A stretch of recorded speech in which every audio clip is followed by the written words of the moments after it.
দুদিন আগেই আপনারা একটা ভিডিও পেয়েছেন। আমরা বর্ষাকালে যে উচ্ছে অথবা করলা চাষ করব, তার লেটেস্ট 5টা বীজের কথা আপনাদেরকে বলেছিলাম, যেগুলো মাথা কোঁকড়ায় না এবং দীর্ঘ সময় ধরে আপনি ফলনটা তুলতে পারেন। সেই বীজ সংক্রান্ত বীজ নির্বাচনের ভিডিওটা আপনারা দেখতে পারেন। সঠিক বীজ নির্বাচন করুন, দীর্ঘ সময় ধরে ফসল তুলুন, অধিক লাভ ঘরে তুলবেন তাহলে। আর আজকের ভিডিওতে আপনাদের বলেছিলাম, আপনারাও বলেছেন যে জমি তৈরির ভিডিওটা তাড়াতাড়ি দিন, কারণ আমরা বীজ এদিকে নির্বাচন করব, কালেকশন করব, আর অপরদিকে জমিটা কিন্তু আমরা রেডি করে ফেলব। বৈশাখ জ্যৈষ্ঠ মাসে এই যে অতিরিক্ত তাপমাত্রা, এই তাপমাত্রায় জমিটা যদি চাষ দিয়ে ভালো করে শুকিয়ে নিতে পারি, তাহলে যখনই বৃষ্টি পাবে, এই দেখুন দুদিন আগে বৃষ্টি পেয়েছে, মাটির চেহারা দেখেছেন, যেখানে হাত দেবেন এই দেখুন মনে হবে ফুলে উঠছে, আলগা হয়ে গেছে। মাটির চেহারা দেখেছেন কেমন? এইটা যদি আপনি শুকাতে না পারেন, এই রকম মাটি কিন্তু হবে না। কাল বৃষ্টি, আজকেই দেখুন কত সৌন্দর্য হয়েছে। তো এই ধরনের মাটিটাই আমাদের তৈরি করতে হবে। ফার্স্ট টার্গেট হবে মাটিটাকে সুন্দরভাবে শুকানো, 100% রসমুক্ত করা। যেহেতু দীর্ঘমেয়াদের ফসলের দিকে যাচ্ছি, তাহলে প্রথম কন্ডিশন অবশ্যই মাটিটাকে শুকিয়ে নেন। কিন্তু আজকের ভিডিওতে আপনাদেরকে জানাবো যে এই বেডের মাপ আপনাদেরকে মাপ দিয়ে দেখাবো। বেডের মাপটা আপনি কত নেবেন, উচ্চতা কতটুকু রাখবেন। এই উচ্চতা হচ্ছে বর্ষাকালীন আমাদের লতা জাতীয় ফসলের সফলতার একটা দারুণ শর্ত।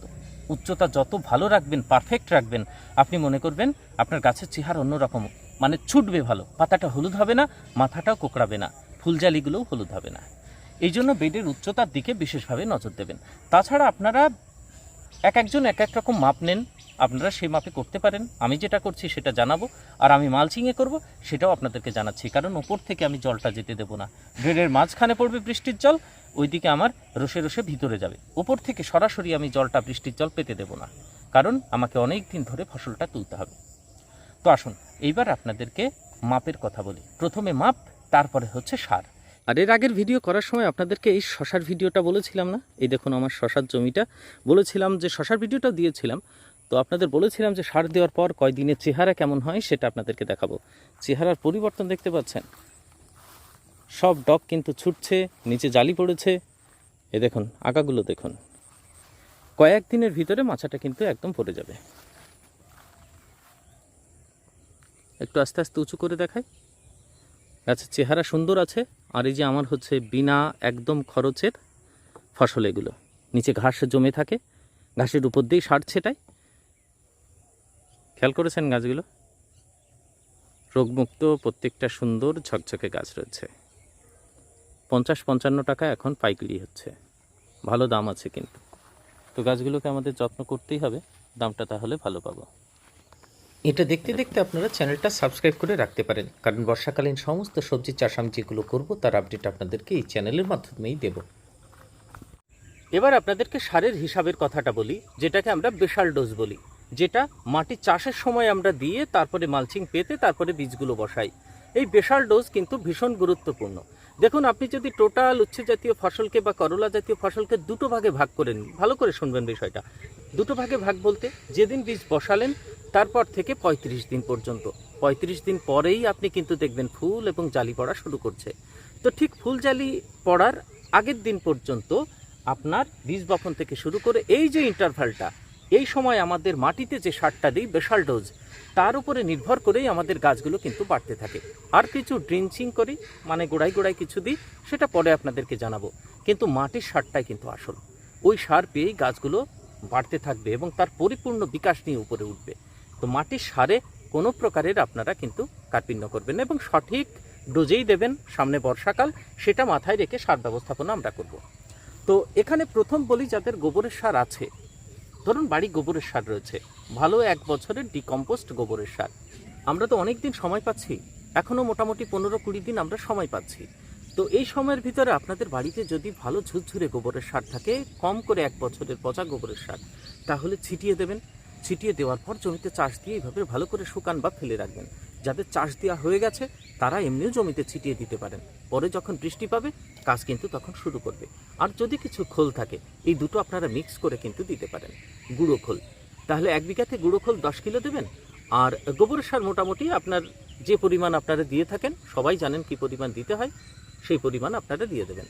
তো এই দুটো আপনার কিন্তু অনেক দিন ধরে স্লো রিলিজিং ফার্টিলাইজারের মতো, আর গাছ সবুজ ভাব অনেক দিন ধরে রাখবে। এই সার দুটো দেবেন, ফলন আপনি নিশ্চিত ভালো পাবেন। আর দেওয়ার চাষেই সব থেকে সেরা সময়। কিন্তু রাসায়নিক সারের কথা যখন আসবো, আমি কিন্তু 35 দিন সময়কাল পর্যন্তর কথা বলছি এবং বেসাল ডেজের কথা বলছি। তো রাসায়নিক সারের কথা যখন বলবো সেটা হচ্ছে সব থেকে ভালো হবে ডিএপি আর পটাশের মিশ্রণ। বৃদ্ধির দশা প্রথম দিকে চলবে, তো সেই জন্য ডিএপি সব থেকে বেটার হবে। 18-46-0, 18% নাইট্রোজেন, 46% ফসফরাস, 0% পটাশ নেই ডিএপির ভিতরে, তাহলে আমার এক্সট্রা পটাশ অ্যাড করতে হবে। আমি কাঠা হিসাবে আপনাদেরকে বলে দিচ্ছি। দেখুন, এক কাঠা জমিতে আপনি 1 কেজি করে ডিএপি দেবেন যখন মাটি তৈরি করছেন। একটু বেশি দিলে সমস্যা নেই, কিন্তু যারা গোবরের সার এবং খোল দিচ্ছেন তারা 1 কেজি করে দেবেন। 1 কেজি ডিএপি 1 কাঠাতে, আর সঙ্গে 750 বা 700 গ্রাম করে পটাশ, যেটা লাল পটাশ বাজারে পাওয়া যায়। 1 কাঠাতে 750 পটাশ। এই দুটো মিক্স করে আপনারা যেদিন বেড করবেন তার আগে ছিটিয়ে তারপরে বেডটা করবেন। সারটা ছেটানোর কিছুদিনের ভিতরে আমাদের মালচিং পাততে হবে। মালচিং পাতার পর তারপরে জল দিয়ে দিতে হবে। সেই জন্য বেশি আগে আপনারা সারটা ছেটাবেন না। যেদিন আপনারা বেড করছেন বা ফাইনাল চাষ দিচ্ছেন সেদিন ডিএপির সঙ্গে পটাশ মিশিয়ে তারপরে আপনারা চাষটা দিন ফাইনাল চাষ দিয়ে বেড করে ফেলবেন, তড়িঘড়ি বেড করে ফেলবেন, তারপরে মালচিংটা পেতে দেবেন। আর এই ডিএপি পটাশ এর সঙ্গে অনুখাদ্য অবশ্যই আপনারা 1 বিঘা জমিতে 3 কেজি অনুখাদ্য দেবেন। 3 কেজি ন্যূনতম আপনাদের দিতেই হবে। তো ভালো কোম্পানির একটা অনুখাদ্য দেবেন। এবার ম্যাক্সিমাম অনুখাদ্য যেটা হয়, অনুখাদ্য আমরা যেটা বলি, তার ভিতরে ন্যূনতম 5টা উপাদান যেন থাকে। ম্যাগনেসিয়াম, ম্যাঙ্গানিজ, জিঙ্ক, লোহা আর কপার, এরকম 5টা। যেরকম মাল্টিপ্লেক্স কোম্পানির এই অনুখাদ্য, গ্রেড 5-এর অনুখাদ্যগুলো পাবেন, তারপরে আপনার ট্রাস্কো কোম্পানির পাবেন। এরকম অনুখাদ্য জগতে যারা তৈরি করে ভালো, রামসাইডসের পাবেন। সেই জাতীয় একটা ভালো অনুখাদ্যই 5টা খাবার যার ভিতরে ন্যূনতম থাকবে, সেটা ওই ডিএপি পটার সঙ্গে মিশিয়ে তারপরে আপনারা বেডটা তৈরি করবেন।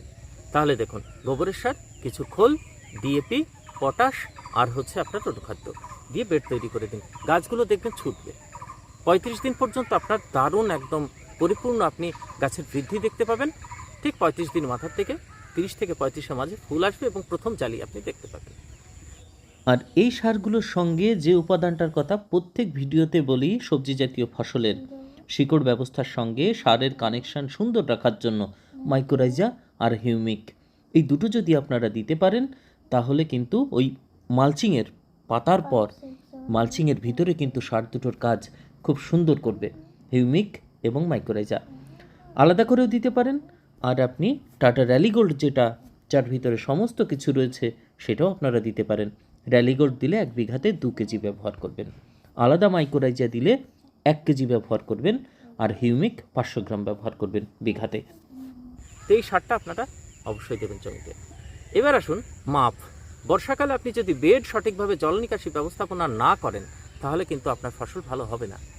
আর এঁটেল মাটিতে বর্ষাকালে আমি এড়িয়ে যেতে বলবো। টানা এঁটেল ধরুন, বর্ষাকালে কিন্তু এঁটেল মাটিতে জল ধরে রাখে, আর যে কারণে শিকড়টা পচে, আপনি কিছুদিনের ভিতরে গাছ হঠাৎ করে হলুদ হয়ে যাবে, পাতা হলুদ, আর সবুজ আনতেই পারবেন না। আর দোআঁশ মাটি হলে অবশ্যই মালচিং দেবেন, আর বেলে মাটিতে আপনারা মালচিং দিতেও পারেন, নাও পারেন। যদি ঘাস নির্মূল করতে হয় তাহলে অবশ্যই মালচিং দেবেন। আর এই যে জ্যৈষ্ঠ আষাঢ় মাসের 15 তারিখ পর্যন্ত যে হিট, এইটাকে ঠেকানোর জন্য আমাদের মালচিং কিন্তু দিতেই হবে, গাছগুলো ভালো থাকবে। তো আসুন এবার বেডের মাপটা আপনাদেরকে একটু দেখাই। প্রচুর পরিমাণে দেখতে পাচ্ছেন মোথা ঘাস হয়েছিল, তো মোথা ঘাসগুলো মরছে, কিন্তু বৃদ্ধি দেখুন টোটাল বন্ধ হয়ে গেছে, দিয়ে টোটাল কিন্তু মারা গেছে। ধীরে ধীরে এগুলো মরছে, তুললেই বুঝতে পারবেন। কোনো সাদা কিন্তু সাইডে তো এইরকম গাছে প্রচুর পরিমাণে বার হওয়ার কথা ছিল, তো সেগুলো এই দেখুন সব ইনঅ্যাক্টিভ, পচে গেছে, শিকড় টোটালি পচে গেছে। এই দেখুন পচা, কেমন, এই গাছ কিন্তু আর হবে না। তো এরকম শুকনো মাটিতে মোথা ঘাস মারার ওষুধ দেওয়া ছিল। আর মোথা ঘাস মারার শুকনো জমিতে কি ওষুধ? এখন তো বর্ষাকাল না, আমরা মেরা 71 বা গ্লাইসোফেট যেটা রাউন্ড আপ বলি, সে ওষুধ তো আমরা দিতে পারছি না। তাহলে শুকনোতেও কীভাবে এই মোথা ঘাসগুলো মারা যায় তার একটা ভিডিও আপনাদেরকে করে দেবো।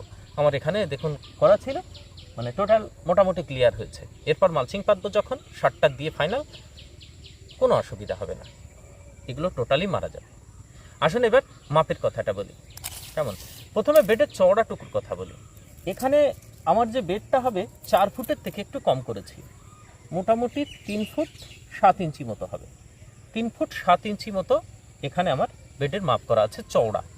এটাও দেখুন, এদিকেও তাই, একটু 19-20 হবে, এখনও ফাইনাল তো আমার ড্রেসিং করা হয়নি, তা তখন ওই সাইড থেকে মাটি কেটে আমি ঠিক অ্যাডজাস্ট করে নেব।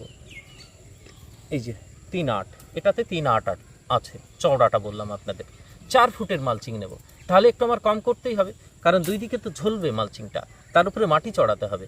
সেই জন্য আমাদের মালচিংয়ের যে মাপ হবে, ধরুন 4 ফুট যদি হয়, তাহলে তার থেকে আপনারা 6 থেকে 7 ইঞ্চি বা 8 ইঞ্চি মতো কম করে দেবেন। যদি 3 ফুট হয়, তার থেকে 6 ইঞ্চি 7 ইঞ্চি আপনারা কম করে দেবেন, মালচিংয়ের মাপ যদি হয় 3 ফুট। তো এইবার হাইট হচ্ছে সব থেকে গুরুত্বপূর্ণ বিষয়, কারণ নিচে বর্ষায় তো অতিরিক্ত জল তো জমবেই। এই ড্রেনে যখন জলটা জমবে, মালচিংয়ের পুরো জল এই ড্রেন দিয়ে বার হবে, নিকাশি ব্যবস্থা তো ভালো রাখতেই হবে। আবার যখন জ্যৈষ্ঠ মাস বা আষাঢ় মাসে যখন বৃষ্টি কম হবে, প্রচণ্ড তাপ হবে, তখন আমাদের আবার জল দিতে হবে। জমির ওই যেখান থেকে জল নিকাশির ব্যবস্থা করেছেন সেখানে আটকে দিয়ে এখানে জল জমাতে হবে, নিচে আমাদের জল ঢোকাতে হবে, কিন্তু অনেক সময় ধরে জলটা জমিয়ে রাখতে হয়। তো এই জন্য এর উচ্চতাটা আমাদের আষাঢ় শ্রাবণ মাসের কথাই রেখে উচ্চতা যেমন ঠিক রাখতে হবে, এর গভীরতাটা আমাদের কিন্তু ঠিক রাখতে হবে। জলটা মোটামুটি অর্ধেকেরও নিচে এখানে যেন জমে থাকে, উপরের দিকে যেন না ওঠে অতিরিক্ত বৃষ্টিতেও, সেটা আমাদের মাথায় রাখতে হবে, না হলে কিন্তু শিকড় পচবে, এই হলুদ ভাব আসবে। তাহলে সেখানে উচ্চতা, এখানে দেখুন আমি নিয়েছি, এখনও তো আমার ফাইনাল হয়নি, এখান থেকে আরও মাটি তুলব। তাহলে এখনও পর্যন্ত আমার এটা নেওয়া হয়ে গেছে 8-8-এর কাছাকাছি, 7 থেকে 8 ইঞ্চি মতো আমার কিন্তু উচ্চতা নেওয়া হয়েছে। 8 ইঞ্চি, আমি আরও 2 ইঞ্চি নেব, মোটামুটি এতটা উচ্চতা, মোটামুটি 9 ইঞ্চি আমি কিন্তু উঁচু করবই। এই যে এতটা উঁচু আমি কিন্তু করবই, 9, 9.5, 10-এর ভিতরে বেড উঁচু থাকবে, আর বেডের টপটা আরও একটু উঁচু হলে সমস্যা নেই, 10, 10.5 পর্যন্ত থাকলেও কিন্তু কোনো সমস্যা নেই। মাঝখানে চওড়াটা কতটুকু রাখবেন? এই যে চওড়া এখানে 1.5 ফুট রাখবেন, কারণ এটাতেই আপনাদের সার দিতে হবে, প্রত্যেকটা ড্রেন দিয়েই তো আপনার সার দিতে হবে, সার জল সেটা পেয়ে ধীরে ধীরে ভিতরের দিকে যাবে। তাহলে আপনারা নিচে মাঝখানে 1.5 ফুট চওড়া রাখবেন, উচ্চতা রাখবেন 8 ইঞ্চি মতো, 8 থেকে 9, 10 পর্যন্ত যেতে পারে, মাঝে 1.5। এবার দুটো যখন বেড হয়ে গেল আপনার, এইখানে আমি এ প্যাটার্নের মাচা করব। কি প্যাটার্ন? এ প্যাটার্ন, মানে এইভাবে উপরের দিকে উঠবে। আবার অনেকে সোজাভাবেও করতে পারেন, সোজাভাবে তার গা দিয়ে সুতো টাঙিয়ে দিয়ে গাছগুলোকে উঠিয়ে দিয়ে উপরে আপনারা ছাদ মতো করে দেবেন, নেট টাঙিয়ে দেবেন, এভাবেও আপনারা করতে পারেন। তাহলে যে যেমন করতে চান, এ প্যাটার্নেও ভালো হয়, ওভাবেও ভালো হবে, নিচ থেকেই ধরতে ধরতে উঠবে। এই বেডে এক সাইড দিয়ে লাগাবো, মালচিং দিয়ে দেবো, তাহলে এ পাশ দিয়ে আমার লাগানোর কথার প্রশ্ন আসে না। একটা জোড়া বেড হলো, তার ওই কিনারা দিয়ে লাগিয়ে যাব, আর এই বেডের ওই কিনারা দিয়ে লাগিয়ে যাব, 1 হাত দূরত্বে এক একটা করে বীজ দিয়ে চলে যাব। এই টার্গেটে এবার আছি, 2 পাশ দিয়ে লাগাবো, 2 পাশ দিয়ে তুলবো, ওপরের দিকে ছাদ করে দেবো, অথবা এই প্যাটার্নে মিলিয়ে দেবো।